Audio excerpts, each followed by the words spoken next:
Now imagine we are making a digital light switch. Our goal is when we press the button, the light turns on. When we release the button, the light turns off. So here is the VHDL code. Now what's happening in this code? The first step is to define the switch, which is the circuit. Here we have entity.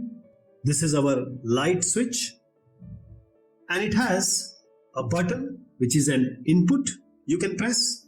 Here we have the light, which is output that glows, and this is the entity which ends here.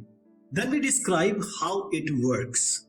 The architecture inside the switch we use, which is inside this begin and end, we use a simple spell, or you can call it as a code. Light is less than or equal to button.